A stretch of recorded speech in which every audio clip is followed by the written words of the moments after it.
I'm a tourism entrepreneur and a peace builder, but this is not how I started. When I was 7 years old, I remember watching television and seeing people throwing rocks and thinking, this must be a fun thing to do. So I got out to the street and threw rocks, not realizing I was supposed to throw rocks at Israeli cars. Instead, I ended up stoning my neighbors' cars. They were not enthusiastic about my patriotism.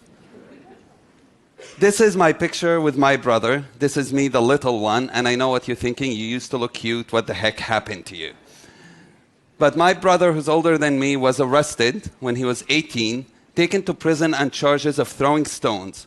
He was beaten up when he refused to confess that he threw stones, and as a result had internal injuries that caused his death soon after he was released from prison. I was angry, I was bitter, and all I wanted was revenge. But that changed when I was 18. I decided that I needed Hebrew to get a job. And going to study Hebrew in that classroom was the first time I ever met Jews who were not soldiers. And we connected over really small things, like the fact that I love country music, which is really strange for Palestinians. But it was then that I realized also that we have a wall of anger, of hatred, and of ignorance that separate us. I decided that it doesn't matter what happens to me. What really matters is how I deal with it. And therefore, I decided to dedicate my life to bringing down the walls that separate people. I do so through many ways. Tourism is one of them, but also media and education. And you might be wondering, really, can tourism change things? Can it bring down walls? Yes, tourism is the best sustainable way to bring down those walls and to create sustainable way of connecting with each other and creating friendships.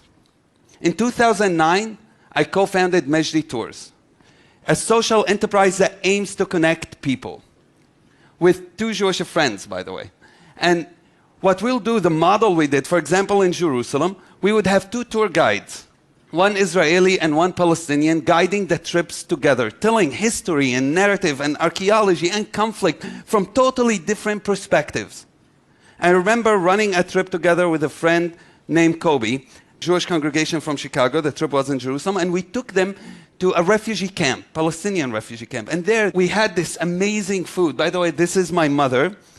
She's cool. And that's the Palestinian food called ma'lube. It means upside down. You cook it with rice and chicken, and you flip it upside down. It's the best meal ever. And we'll eat together. Then we had a joint band, Israeli and Palestinian musicians, and we did some belly dancing. If you don't know any, I'll teach you later.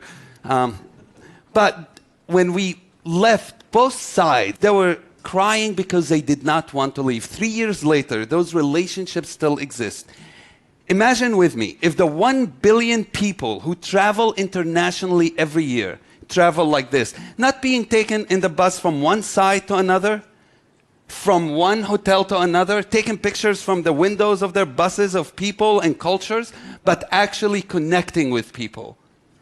You know, I remember having a Muslim group from the UK going to a house of an Orthodox Jewish family and having their first Friday night dinners, at Sabbath dinner, and eating together chamin, which is a Jewish food, a stew.